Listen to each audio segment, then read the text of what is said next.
네, 안녕하세요. 선한이웃입니다. 여러분, 오늘 우리에게 주시는 하나님 말씀은 에스라 6장입니다. 에스라 6장. 전체를 다 읽어보시고, 제가 오늘 함께 나눌 구절은, 에스라 6장에서, 갑자기 까먹었네? 어디였지? 6장 10절 말씀. 그들이 하늘의 하나님께 향기로운 제물을 드려 왕과 왕자들의 생명을 위하여 기도하게 하라.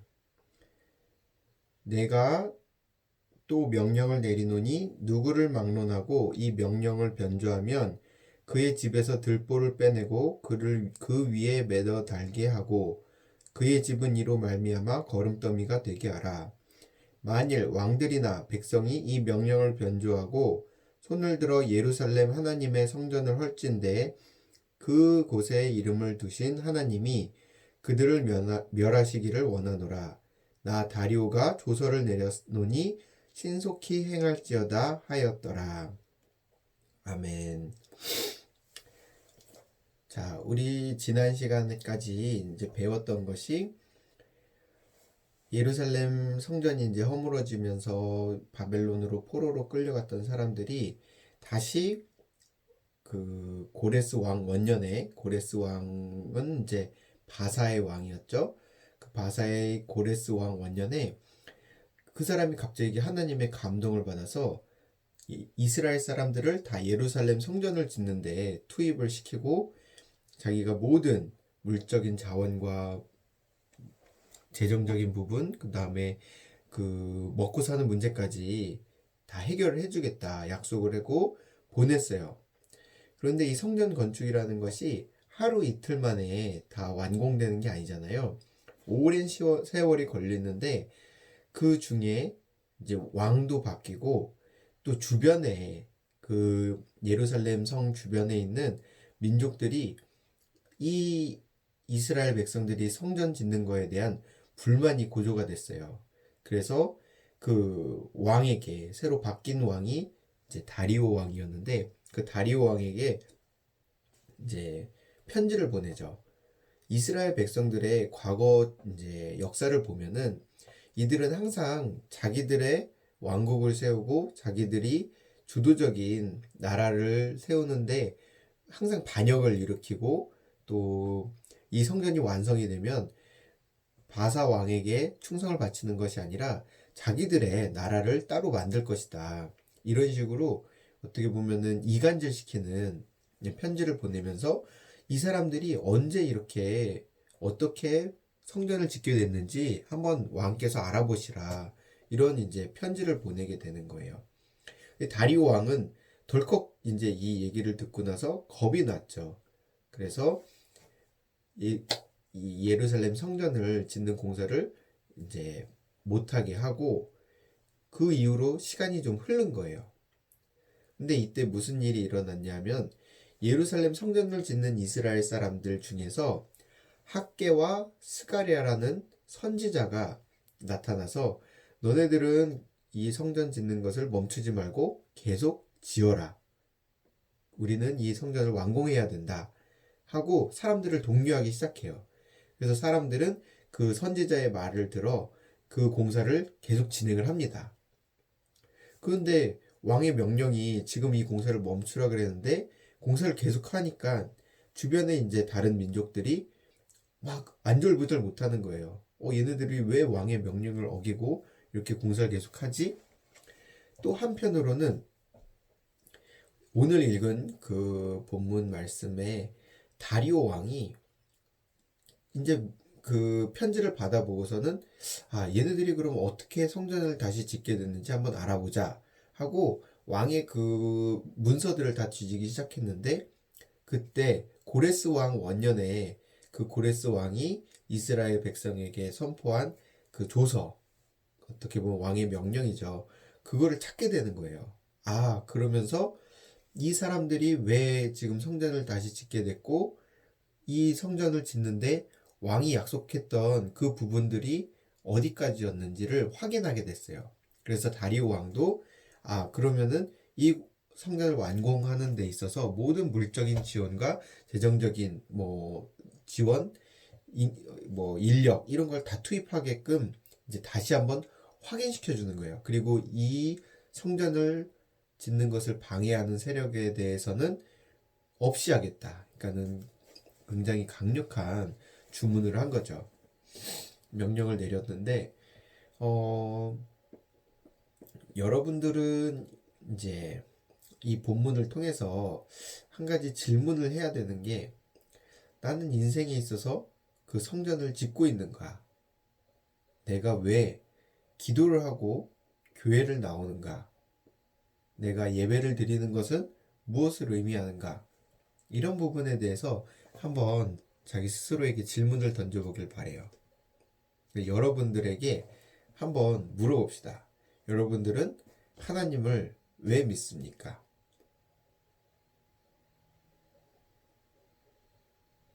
여러분들을 이제 한 사람씩 만나서 얘기를 들어보면 개인적으로 그 부모님의 신앙을 자기의 신앙으로 받아들인 친구들도 있고 또 그렇지 못한 친구들도 있어요.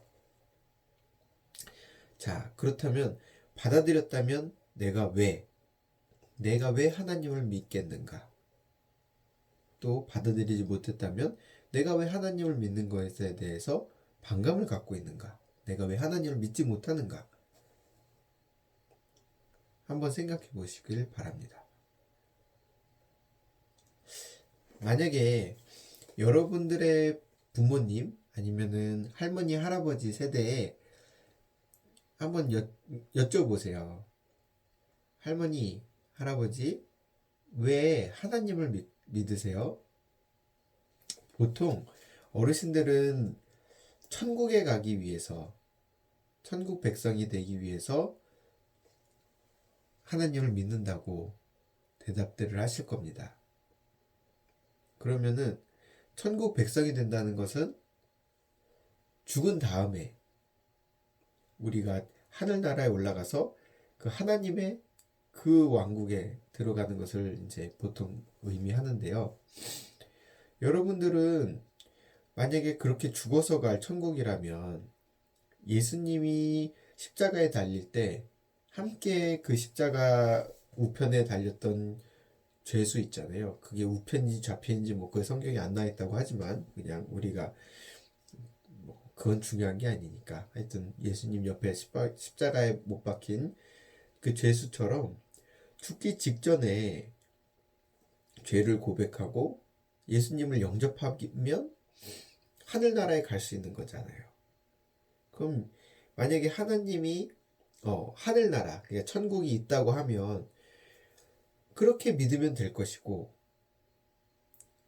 여러분들이 지금처럼 일주일에 한 번씩 꼬박꼬박 교회에 나와서 기도해라, 말씀 들으라, 이런 어떤 수고를 할 필요가 없는 거잖아요. 이거는 내 말이 아니라 여러분들이 아마 그렇게 생각하고 저에게 질문을 하지 않았을까, 그렇게 생각이 되는데, 여러분들의 생각이 맞아요. 만약에 그 천국이라는 것이 우리가 죽어서 가는 하늘나라라면 여러분들의 말이 100번 맞습니다. 그러면은 우리의 신앙에 어디에서 잘못된 부분이 있는가? 우리가 지금 믿고 있는 이 뭐라 그럴까? 믿음의 어떤 논리, 믿음의 구조 이런 부분에 있어서 뭔가가 잘못 믿고 있는 거예요, 우리가. 그것이 무엇인지 여러분들이 한번 좀 곰곰이 생각해보고 또 그 질문에 대한 답을 함께 풀어갔으면 해요. 이게 그냥 내가 혼자 떠드는 게 되면은 여러분들의 인생에 있어서 어떤 울림이나 여러분들이 깨닫는 바가 없이 그냥 선생은 저렇게 생각하나 보다 이렇게 넘어가기 쉬운데, 신앙이라는 것을 제가 여러분들에게 강요하는 것도 아니고 저는 여러분들의 입장에서 여러분들이 궁금하고 여러분들이 좀 해결되지 않는 부분들을 같이 한번 풀어갔으면 좋겠어요. 우리가 성경을 읽는 이유도 그렇고 우리가 함께 이렇게 예배를 드리는 거, 함께 그 말씀을 듣고 그 말씀을 통해서 우리에게 다가오는 어떤 영향이 있어야 되는 거거든요. 근데 그냥 말씀은 말씀대로, 나의 삶은 나의 삶대로 뒤죽박죽 그냥 뭐 좋은 게 좋은 식으로, 예배는 예배, 어떻게 보면 일주일에 한 번씩 뭐 목욕하러 나오는 듯이 그렇게 예배를 드리는 것이 아니라, 정말 한 번 드리는 그 예배가 나의 삶에 어떤 의미가 있는 것이고, 또 그것을 내가 왜 지금 내가 이 아까운 시간에 드려야 하는 건지, 왜 이렇게 10분이 넘어가도록 지겨운 설교 말씀을 들어야 되는 건지, 여러분들이 스스로 생각해 보고 거기에 대한 문제의 해결 의지가 없다면, 여러분들은 백날 성경을 보고, 또 제가 하는 뭐 설교나 다른 어떤 목사님들의 설교나 그런 부분들을 아무리 듣고 아무리 오랜 시간 교회를 다녀도 당신의 신앙은 여전히 제자리인 거예요. 그러니까 어찌 보면 이런 생각들을 할 수 있죠. 왜 하나님은 나에게 그냥 믿음을 주시지 않고 왜 내가 그 믿음을 구하게끔 만드시는 그 기다림, 왜 나는 하나님을 그냥 믿지 못하고 하나님에 대한 의심과 어떤 안개구름 같이 뿌옇게만 보일까? 이런 어떤 생각들, 그러니까 그런 답답함과 간절함이 있어야 되는데, 그런 간절함조차 뭐 없이 내가 그냥 교회에 나오는 거는 그냥 부모님이 나가라 그러니까 마지못해서 나와서 졸고 하품하고 딴짓하고, 그렇게 생각하면은 여러분 인생에도 손해고 하나님께도 그거는 덕이 되지 않아요. 물론 정말 여러분들이 그렇게 찾아온 발걸음 자체가 굉장히 귀하고, 또 그 발걸음을 통해서도 하나님께서 일하실 수 있지만, 여러분들은 적어도 여러분들 인생에 대해서나 여러분들의 어떤 삶에 정말 소중한 시간을 내어놓고 하나님께 다가가는 정말 그 자세가 필요합니다. 그러니까 여러분들이 직접 이런 부분에 대해서 궁금해하고 해결받고 싶고 또 물어보고, 이러한 자세들이 꼭 있어야 될 거예요. 다시 본론으로 돌아와서, 자, 우리가 어디서 잘못됐는지 한번 다시 짚어보자면, 천국이라는 곳은 절대로 죽어서 가는 곳이 아니라 지금 이곳, 우리에게 임한, 나의 마음속에 예수님이 구주로 오셨을 때, 인정됐을 때, 내가 그 예수님이 나의 그리스도이심을 믿었을 때, 그걸 내가 입으로 시인할 때 하나님의 나라가 내 마음에 임하는 거예요. 그러니까 천국은 죽어서 가는 곳이 아니라 이미 내가 하나님과 함께 그 하나님의 임재 속에, 성령의 충만함과 그 예수님과의 동행 속에 있을 때 그 천국은 이루어지는 거죠. 그러니까 어떻게 보면은 예수님 우편에서 죽은 그 죄수는 굉장히 불행한 거예요. 물론 예수님을 끝까지 믿지 못하고 죽은 많은 수많은 사람들보다 덜 불행한 거지만, 우리는 인생을 빠르면 빠를수록, 우리가 인생에서 예수님을 만나는 시간이 빠르면 빠를수록 우리에겐 축복받은 인생인 거죠. 여러분들이 이 생을 살면서 우리가 그 하나님을 함께 동행하고 하나님과 함께 걸어가고 하나님과 함께 의논하며 하나님에게 모든 나의 인생의 짐, 수고와 무거운 짐을 맡겨드리고 십자가에서 그것을 내려놓을 때 우리에게는 말할 수 없는 평안과 평화가 찾아와요.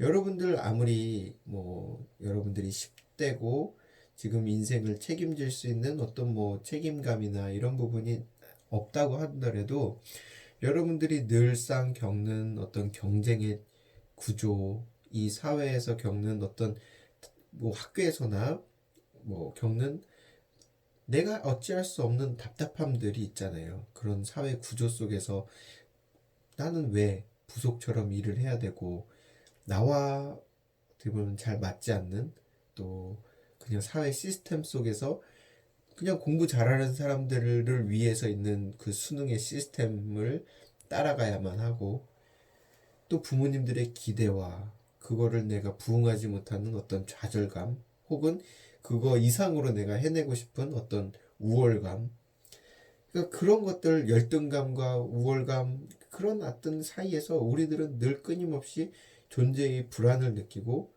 어떤 답답함과 해결받지 못한 어떤 어려움들을 경험할 수밖에 없어요.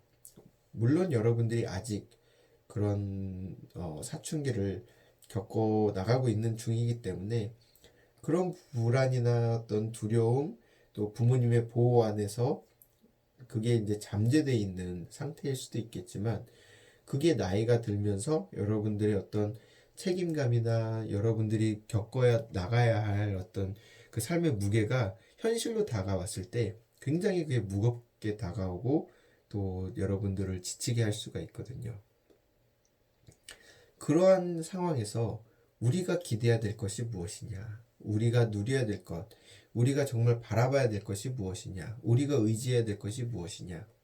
그것이 바로 예수 그리스도, 하나님의 사랑, 하나님의 그 전지전능하심과 우리를 향한 무한한 사랑을 기대해야만, 거기에 우리가 뿌리를 내려야만 우리의 마음이 어떤 눈앞에 보이는 현실을 초월해서 마음의 평안과 정말 이 천국이 내 생에 임한 그 경험을 할 수가 있다는 거죠. 물론 이 과정이 쉽지는 않아요. 나의 내적인 욕망과 또 사회에서 나에게 요구하는 어떤 핍박과 어떤 괴로움들이 있어요. 하지만 그것들을 정말 하나님 하나만 붙들고 그 예수님의 십자가만 붙들고 이겨나갈 때 여러분들에게 그 천국이 임하는 경험이 있을 거라고 믿습니다. 이거는 여러분들이 실질적으로 부딪혀보고 경험해봐야 되는 거예요. 그래서 오늘 이 이스라엘 백성들이 예루살렘 성전을 지으면서 설상 그 왕의 명령을 거역하면서까지 그들이 성전을 짓고 예배를 드리기 위해 그 노력을 기울였던 것은 그들에겐 예배가 생명이었어요. 그만큼 중요했던 거죠. 우리의 인생도 마찬가지예요. 근데 우리의 인생을 여러분들은 교회 따로, 사회생활 따로, 뭐 학교생활 따로 이렇게 이분법적으로 생각을 하지만 실질적으로 여러분들의 인생의 무게중심은 지금은 사회생활이나 학교생활에 더 가 있는 게 사실이죠. 그 사회생활과 거기에 비중을 둔 것을 우리가 정말 하나님께 모든 것을 바치는 그 기준을 바꾼다면 여러분들의 삶이 얼마나 풍성해지고 그 일주일에 한 번 오는 그 예배 시간이 아니라 그 예배가 당신의 삶의 전부가 된다면, 그러니까 우리가 24시간 일주일 내내 하나님께 예배드리는 예배자로 살아갈 때에 우리의 삶은 그 천국에서 사는 그 평안과 그 행복을 누릴 수가 있는 거죠. 근데 우리는 그걸 반대로 하기 때문에 교회에 와서도 지치고 힘들고 괴롭고 고통스러운 거예요.